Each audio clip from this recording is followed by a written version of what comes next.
Maka dari itu, ini sering disebut sebagai lagu terakhir yang direkam oleh Kurt Cobain. Masuk ke bagian chorus yang paling ikonik dalam lagu ini. Apa yang kalian dengar saudara? Pain ya kan? Rasa sakit ya kan? Dan ternyata itu salah saudara. Disinilah saya merasa betapa manipulatifnya dia. Kita berbicara tentang fakta bahwa dia mencoba menghentikan Nirvana untuk merilis lagu tersebut hanya agar dia bisa membawakannya secara live. Aloha saudara-saudara, kemarin kapan itu ada yang request di kolom komentar video saya yang membahas tentang video klip yang mengubah sejarah. Videonya Nirvana, Smells Like Teen Spirit saudara. Udah pada nonton belum? Kalau belum, tonton dulu ya. Komen tersebut berasal dari akun yang bernama Tahruis4407. Dia ingin kita bahas tentang lagunya Nirvana lagi sih, yang judulnya You Know You're Right.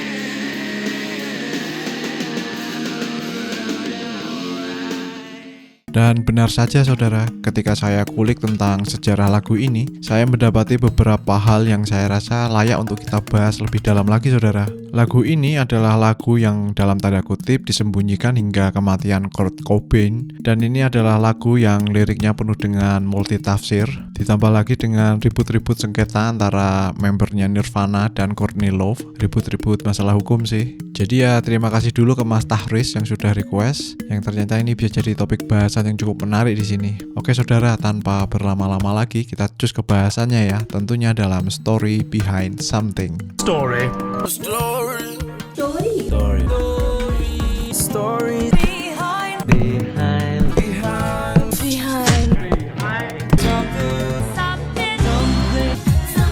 Oke, kita flashback dulu ke belakang ya saudara. Lagu ini ditulis oleh Cobain pada tahun 1993 dan kemudian direkam oleh Nirvana pada Januari 1994. Ini berarti beberapa bulan saja sebelum Cobain meninggal. Dan setelah Cobain meninggal, lagu ini beredar versi live bajakannya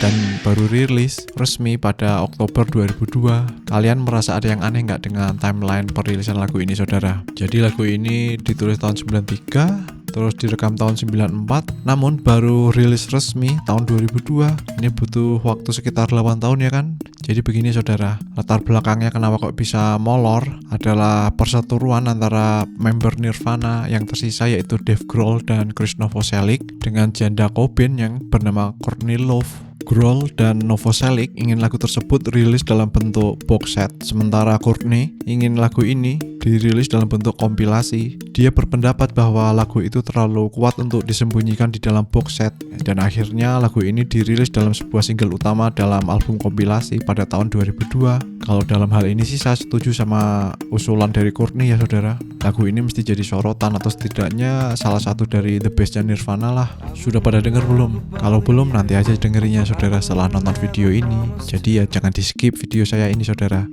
By the way emang keren sih lagunya itu. Oke, balik lagi saudara. Ada seorang jurnalis dan kritikus musik kenamaan yang bernama Jim DeRogatis menyebutkan bahwa ini adalah Nirvana klasik yang mempunyai dampak seperti Smell Like Teen Spirit yang membanggakan struktur yang sama, baik yang lambat dan menyeramkan lalu tiba-tiba meledak menjadi chorus yang menarik dan tidak bisa disangkal. Kita masuk ke bahasan pertama ya, yaitu tentang proses terciptanya lagu ini. Oke, kita cepetin sedikit timelinenya saudara. Kita masuk di proses perekamannya, di mana lagu ini menjadi salah satu lagu terakhir yang direkam di dalam studio oleh Cobain. Saya sadur dari nirvana.com. Jadi sesi rekaman ini memang salah satu kebiasaan Nirvana yang Dave Grohl menyebutnya dengan let's do something atau ayo lakukan sesuatu. Jadi biasanya sesi seperti ini menghasilkan lagu-lagu yang dirilis dalam bentuk single atau kompilasi. Cobain pada awalnya ingin rekaman di studio X di Seattle, namun Grohl merekomendasikan studio di dekat rumahnya dan belakangan malah membuat mereka terkesan dengan studio itu. Karena studio itu berada di bawah tanah dan berukuran seperti gimnasium. Langit-langitnya aja setinggi 24 kaki saudara. Dan pada dasarnya ini memang lereng bukit yang dicowak terus dibuat studio gitu. Novoselic menyebutnya sebagai bunker Bob. Ya, pemilik studio ini bernama Robert Lang atau Lang ya, dan sering dipanggil dengan sebutan Bob Lang. Jadi Nirvana membooking studio ini selama 3 hari pada 28 sampai 30 Januari tahun 1994. Tanggal tersebut jatuhnya pada pada hari Jumat, Sabtu, dan Minggu. Pada 2 hari pertama rekaman, yaitu Jumat dan Sabtu, Cobain tidak datang ke studio. Mereka berusaha menelponnya berulang kali, tetapi tidak diangkat, saudara. Jadi pada hari tersebut ya cuma Grohl dan Novoselic yang hadir, tapi tetap saja mereka mengerjakan sesuatu. Dan tampaknya mereka sudah terbiasa dengan ketidakhadiran Cobain. Mereka memanfaatkan studio tersebut sepenuh hati meskipun tanpa kehadiran Cobain, ngejam dan membuat beberapa demo, dan salah satunya adalah Big Me. Seperti tidak asing ya kan mendengar judul lagu ini? Yap, ini adalah lagunya Foo Fighters, saudara, bandnya Dave Grohl setelah Nirvana. Dan ternyata lagu ini pernah digarap Dave Grohl pada saat dia masih menjadi drummernya Nirvana.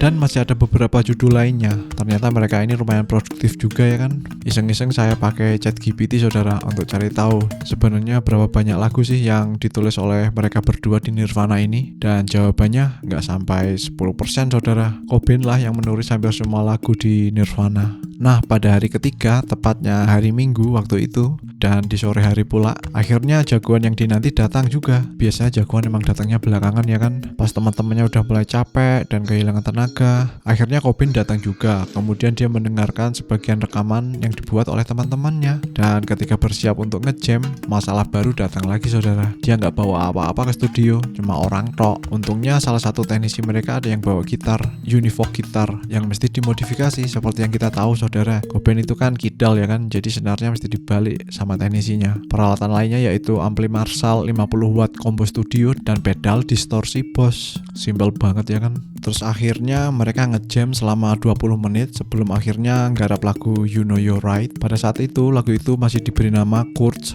Tune. Bob Lang menyebutkan mereka berlatih lagu itu sebanyak 3 kali, baru kemudian istirahat makan siang. Terus kembalinya dari makan siang, mereka ngejam lagi, saudara, dan terciptalah Jam After Dinner. Lalu kemudian merekam You Know You're Right. Setelah prosesnya selesai, Novoselic membawa masternya dan disimpan di ruang bawah tanah miliknya. Lang menyebutkan bahwa Nirvana sangat senang dengan hasil kerja keras mereka, dan mereka ingin kembali lagi setelah tur Eropa. Namun tentu saja, saudara, hal itu tidak pernah terjadi. Maka dari itu, ini sering disebut sebagai lagu terakhir yang direkam oleh Kurt Cobain. Terus kita masuk ke pembahasan bagian kedua, saudara, yaitu perselisihan antara Courtney Love dan member Nirvana yang tersisa, Dave Grohl dan Chris Novoselic. Master dari rekaman tersebut kan akhirnya keluar dari basementnya Novoselic pada tahun 1998 untuk project yang pertamanya sih project box set, namun Courtney melarang perilisannya. Ini seperti yang sudah saya spill di awal tadi, saudara.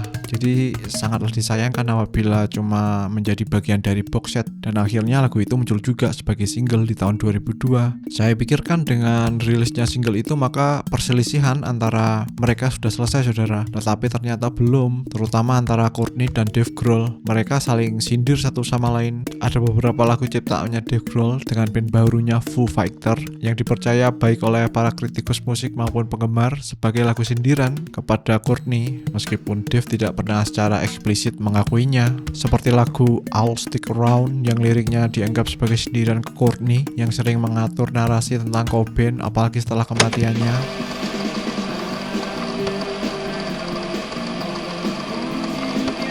Dan bukan Courtney namanya kalau tidak membalas, saudara. Written a song about him, so I'm going to sing you one right now.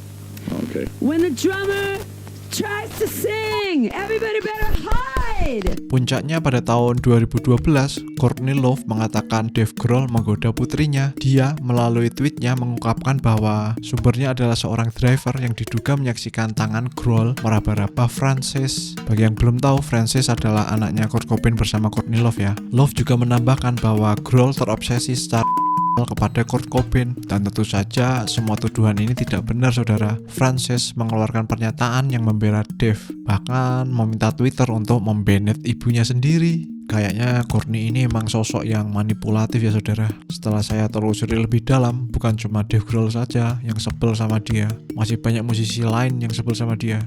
Sampai dibikinin lagu segala macam lah. Bahkan fans Nirvana pun banyak yang sebel sama dia. Oke, kita masuk ke pembahasan bagian ketiga ya, saudara. Di bagian ini kita bahas lirik lagunya, dan sekali lagi nggak jauh-jauh dari Courtney. yang pada tahun 95, setahun setelah kematian suaminya, dia mengcover lagu ini. Kalau cover aja nggak apa-apa sih, tapi dia mengganti beberapa liriknya saudara, dan pastinya mendapat sorotan dari warganet. Sebelum kita bahas lirik versi Courtney, kita bahas versi aslinya dulu ya kan, versinya Cobain. Jadi lirik tersebut menunjukkan bahwa Cobain sudah jengah atau muak dengan kondisi pernikahannya, dan lirik ini juga bercerita tentang kecanduan narkotika. Kita ke verse pertama ya. Aku takkan mengganggumu, takkan pernah bicara sepatah kata pun lagi. Aku akan menjauh dari sini. Di sini jelas menunjukkan bahwa Cobain depresi dengan kondisi pernikahannya. Terus pada bagian nothing was put into this, ini menunjukkan bahwa tidak ada effort atau usaha pada pernikahan mereka sejak dari awal mulanya, which is true saudara. Mereka itu kan sama-sama dimabuk asmara ya, atau bucin kalau istilah zaman sekarang. Pada bagian always knew it will come to this, di situ kita bisa lihat bahwa dari awal tuh Cobain sebenarnya udah tahu pernikahan itu akan gagal saudara. Terus masuk ke bagian chorus yang paling ikonik dalam lagu ini. Apa yang kalian dengar saudara? Pain ya kan? Rasa sakit ya kan? Dan ternyata itu salah saudara. Namun kalian gak sendirian. Saya termasuk yang salah juga mendengar lagu ini pada awalnya. Di lirik yang sudah beredar secara online selama bertahun-tahun juga pada salah semua saudara. Coba kalian dengarkan versi vocals only-nya. Di situ bakal terdengar jelas alih-alih ngomong pain, sebenarnya di sini Cobain ngomong hey.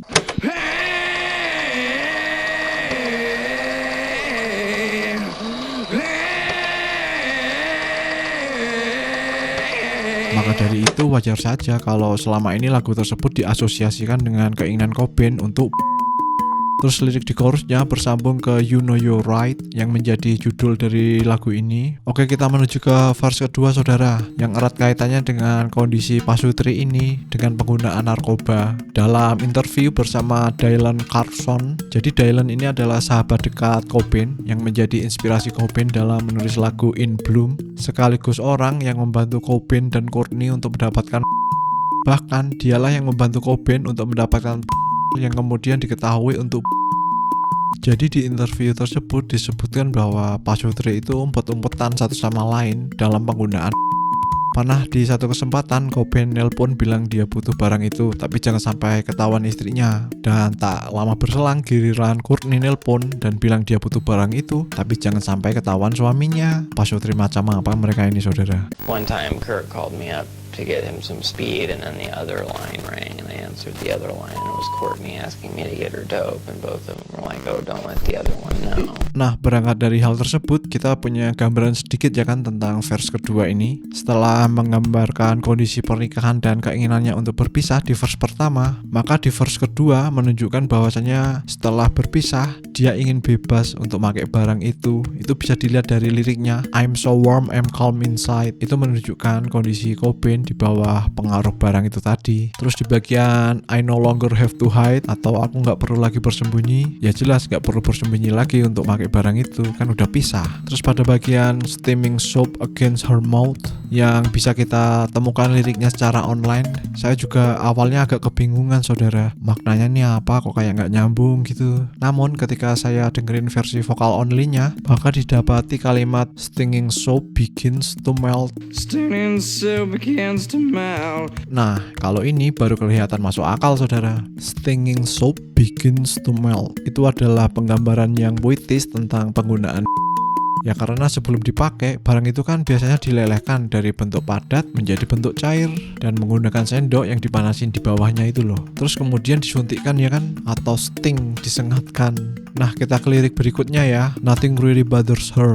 She just wants to love herself. Tidak ada yang benar-benar pengganggunya. Dia hanya ingin mencintai dirinya sendiri. Ini jelas menunjuk pada sosok istrinya yang narsis. Terus liriknya balik lagi ke keputusan menikah mereka yang gegabah itu. Nah, itu kan lirik versi Cobain saudara. Sekarang kita bahas lirik versi istrinya ya. Disinilah saya merasa betapa manipulatifnya dia. Kita berbicara tentang fakta bahwa dia mencoba menghentikan Nirvana untuk merilis lagu tersebut hanya agar dia bisa membawakannya secara live. Seperti yang kita tahu bahwasanya lagu tersebut rilis pada tahun 2002 dan Courtney mengcovernya dengan Hole bandnya pada tahun 95. Tapi Tapi bukan cuma di situ aja yang bikin kesal saudara. Ada beberapa lirik dan judulnya pun diganti. Kalau judul versi Courtney jadi You've Got No Right, yang artinya kamu tidak punya hak. Saya kok jadi merasa You've Got No Right itu kayak nunjuk ke Cobain ya kan. Jadi dia kayak ngomong ke Cobain bahwasanya kamu itu gak punya hak gitu loh. Terus ada beberapa lirik juga yang diganti versinya Courtney. Bukannya makin bagus, malah makin jelek kalau menurut saya. Tapi ada satu penggalan yang menyita perhatian saya saudara. Di sini penggalannya. Things have never been so well and I have never felt so well. Yang artinya segala sesuatunya tidak pernah sebaik ini dan aku tidak pernah merasa sebaik ini. Man, itu kan yang aku bilang tadi, dia itu nir empati saudara. Baru juga setahun Cobain meninggal, sepertinya dia itu benar-benar meremehkan kematian lakinya ya kan. Coba dilihat lagi penggalan tersebut saudara. Itu bukan sarkasme ya kan.